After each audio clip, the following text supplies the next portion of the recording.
Hello and welcome to the show. We are back with the final of my Forza Horizon 4 footage. Starting with, well, this is the introductory race through the game. I just wanted to show a little bit of spring here, as we didn't really get to do much with this particular season. Today, primarily, or this video primarily, I'm going to talk about the career mode, the single player progression, if you like, on your way through the game. The race that we're doing here against the dirt bikes, this in spring, you kind of have the muddy, quite soggy gravel around the place. Lots of puddles that you wouldn't normally or you wouldn't worry about in perhaps other seasons for you to contend with. The actual road surface, as I said, I couldn't really fully test how much of a difference it made, but certainly dodging the puddles is going to be something you're going to want to do. Also, a very brief glance at the quarry. As I said, I never got to visit this while I was free roaming around the place. Very nearly managed to roll my rally car, not the cleverest by me, but a quarry, interesting prospect for potentially some hill climbing, some potential for the soapbox racing, depending on how steep. I mean, like around this outer edge here, it does look like there's a fair drop, so you might be able to get some sort of interesting. Again, when you see these sort of interesting different areas to explore, it's always giving me ideas of what can I use them for? What can we get the vehicles to be doing around there?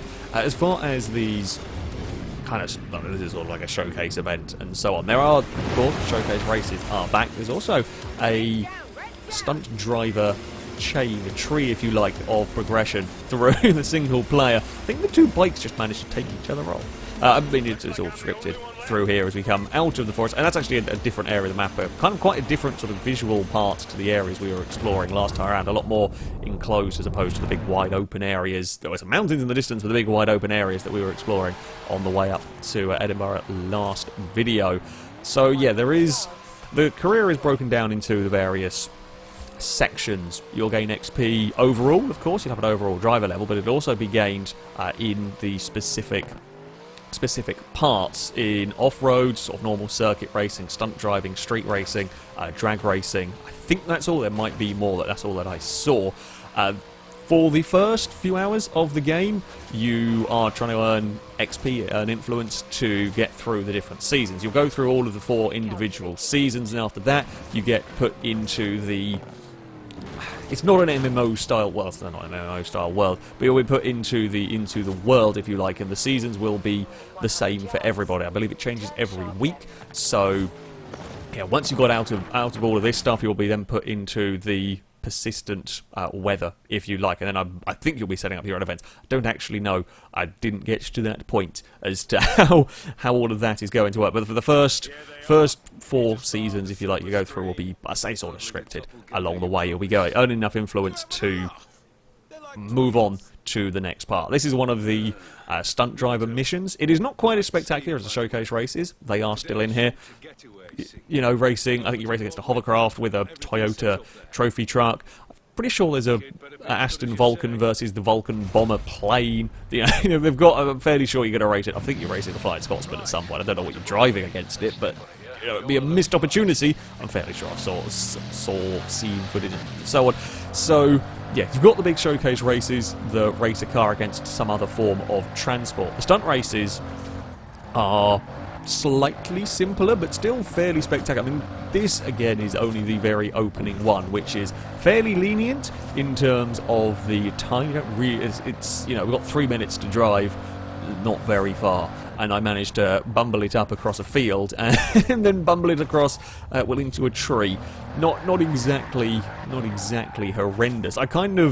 I'm hoping that there will be some considerably more technical ones, considerably nastier ones, where you do have to be pretty good. Much like some of the bucket list challenges were. Some bucket list challenges were mean. I seem to remember, was it the Dakar Mini one on Storm Island on Horizon 2 that was horrendously tough? You had to be absolutely perfect, get the absolute right route through the areas. So yeah, I'm hoping for these to get pretty tough at some point along the way, for these to get challenged, because at the moment this first one was basically, here's a fairly lenient time and jump a fairly easy distance. Now it is spectacular, that much is for sure. It is a spectacular kind of little mini mission, and if there are plenty of these along the way, then I'm absolutely okay with it.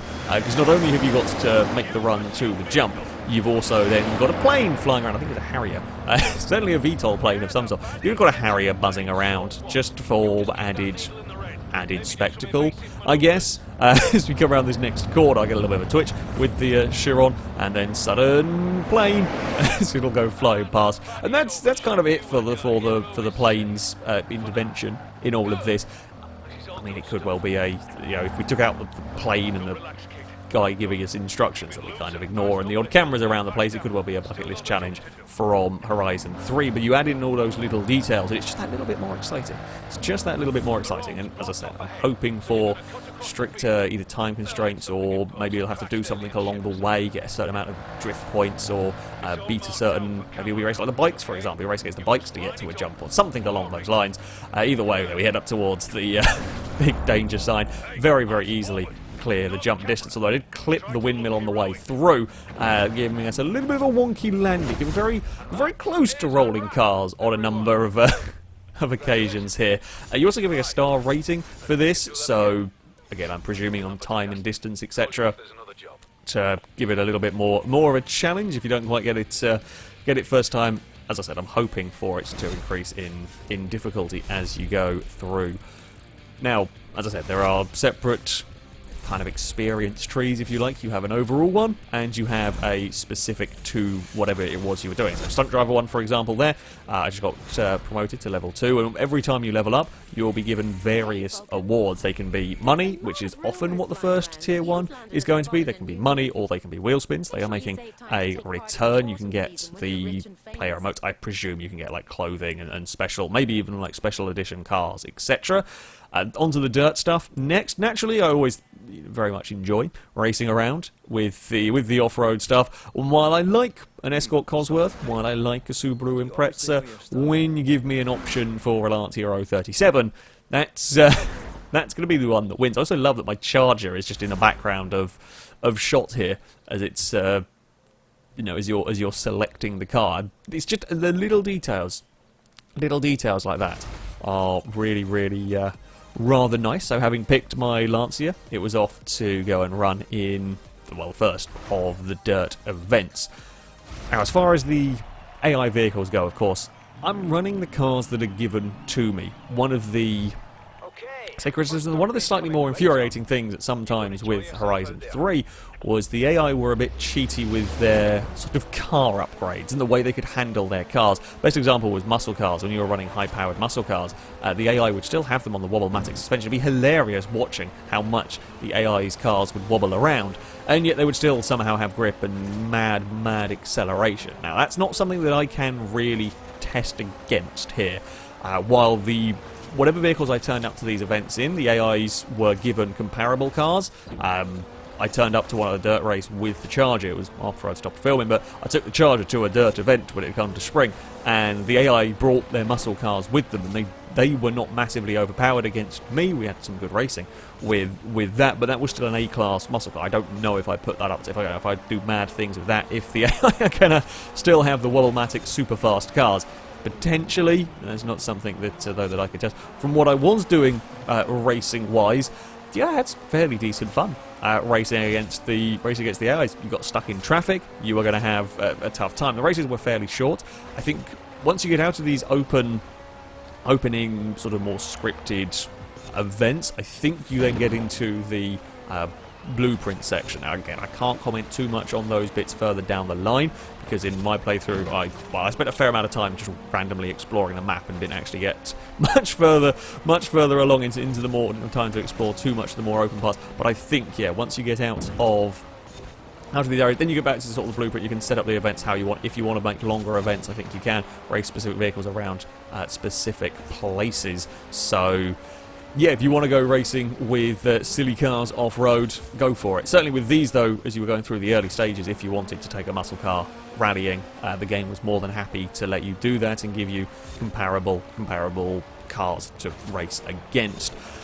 Sort of difficulty-wise, overall, yeah, fairly consistent with what I saw. If you got stuck in traffic, yeah, an AI could bugger off at the front. That's how real racing works. You know, we've seen it so many times versus the community. You get stuck in traffic, how tough it is to catch up to a car that's been running in clean air. Certainly, none of the vehicles I came against were, you know, massively OP. I think pretty much all of the races, I was the fastest car on the track or on the point if I could get through the traffic relatively well. And all the circuits I drove were pretty good fun, actually. This is a great little circuit, while there is a tarmac section later on.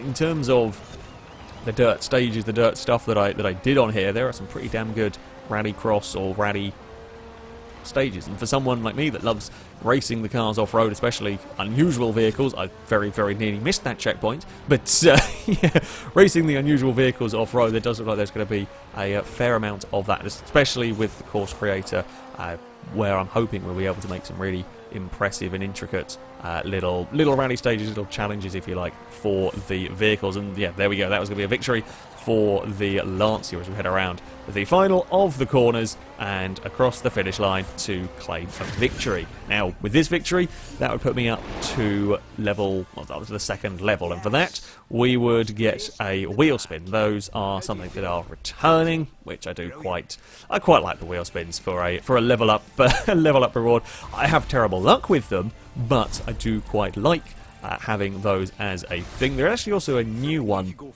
I didn't see if they could be bought with money, if it was something you could spend your money on once you got to the point where you had stacks of money. I didn't see, but yeah, so you level up. I think every level up you get a wheel spin. You sometimes get them from the specific sort of career categories.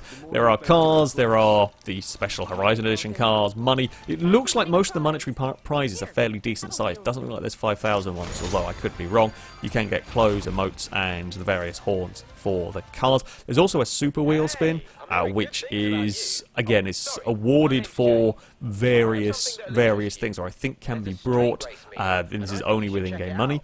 Certainly, as far as I can tell, certainly tokens are being moved from other Forza games, so I doubt we will see that make a return here. The Super Wheel Spin is one that gives you 3 prizes, so will cost more to get. You'll probably get them a lot less often, but you will win 3 prizes out of them. So you know there's 3 times the chance of winning the Horizon Edition car that you want, or huge amounts of money, or rare cars, etc. This next thing, we move on to the street races. These are back. These are one of the hardest bloody things to do in, I found anyway, in Horizon 3. The AIs were immensely fast around here. Not so much the case in this one, thankfully. They seem a little bit more balanced. I mean, you access them earlier on in the career mode here, and the AIs are turning up in cars at this stage that are comparable with whatever I'm driving. I happen to still be in my Lancia, so we took the 037 up against... There's a lot of off-road trucks here. There's the Toyota, already gone past a trophy truck, there's an aerial Nomad, there's a Trailcat actually up ahead with a little bit of, say, sneaky driving. I got to the inside, no one else was turning very well through there, so I'll say thank you very much for all of those positions. Quite a big dive bomb on the shell here, I will be honest. Could get that one stopped from... yeah, quite a long way back. It worked. There was only a light bit of bumping, only a small bit of trading paint. The Trailcat is, I mean, it looks a bit terrifying following that around here. Now, the difference between this and the normal races, of course, is the inclusion of traffic around the place. It's not massively bad. It's not massively heavy traffic. Yeah, you've got to be aware of it. I actually use the traffic here to my advantage. Make the Mercedes make a choice of either run into the back of the traffic or have to slow down. And the AI decides to slow down, and that will get me past fairly easily. Yeah, you've got to be careful if you're going to run around blind corners in the oncoming lane. That's likely to lead to trouble. Or going over crests like that, for example. I didn't really need to be out there, probably shouldn't have been. We got away with it, so that's the important thing. Yeah, you've got to be aware that there can be traffic around the corners, but it's not exactly horrendously heavy traffic. And in terms of balance, in terms of the race itself, yeah, the AI aren't as silly, scary fast as they used to be. I've actually come across one of the smaller roads around here. There are some more narrow, winding roads. There are still plenty of the fast, wider roads. There are some smaller ones around the place, and then we finish to take a victory in that one. I do quite like the end screen as you go. So it's loading up the finish table. I like that it has the cars come across in the background. I think that is in real time as well. It's an interesting way, rather than just have the camera sort of fix on the I don't know. I don't mind this sort of slightly, I guess, different aesthetic that we've got going on here with the big, it's called a massive screen. It's a different style at the end of the day. You can see we leveled up with the street scene. We got 10,000 credits for that. Interestingly, the level up for the street racing and the stunt driver was about the same, so I'm kind of hoping there's going to be as many stunt driver missions as there are street racer. I think perhaps a little unlikely, but you never know. You never know. We can be hopeful in all of that. As far as credits go with this, while of course it is hard to tell, certainly when you get into the later levels of the game, in my time playing it, which was about an hour and a half, hour and 3/4, I was allowed to film for the first hour, I got to about 450,000 credits in all of that. Certainly enough to buy a Unimog and mess around with that. It doesn't look too bad in terms of making money. It's not going to, well, the later stages, maybe, for the level up, maybe for some of the prizes further down the line, you'll be earning big money from those. It's perhaps not going to throw as much money at you as Forza 6 did. It now got to the point where money was completely and utterly irrelevant in its entirety. But it does look fairly decent in terms of being able to make money and have plenty to spend. It looks like it's going to throw a lot of prizes at you. If you're leveling up in each specific area, it's going to throw a lot of prizes at you, and that's good. You know, you want a balance between money being... You don't kind of want money entirely irrelevant. I mean, as a creator, sometimes you do. But as a game, you don't want money to be entirely irrelevant, but you do want to sort of be constantly rewarding players. And it looks like, so far, I don't know what the XP gain required is going to be like further down the line, but certainly I had a lot of fun. Certainly had a lot of fun with the early stuff. This is another very technical little rally race that I came across. One that I didn't actually do very well on. Struggled to make my way up through the pack. I was pretty quick around here once I'd learnt the circuit. I just took a bit too long figuring out where I could and couldn't be fast, and well, didn't have enough time. 3 laps around a 44 second circuit is not a huge amount of time if you are a little slow out of the blocks, but it doesn't matter because you can still make progress through the game anyway. Your influence will continue to grow wherever you finish, and then if this doesn't work, go to another event.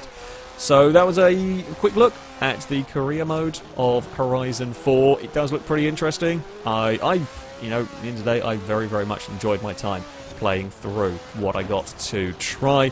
It is a beautiful map. There are some very interesting cars. They're excellent fun to drive, and yeah, I very much look forward to playing the full game. That though, or playing further through the full game, I should say. That though is going to be it for this video. Thank you very much for watching, and until next time, a goodbye.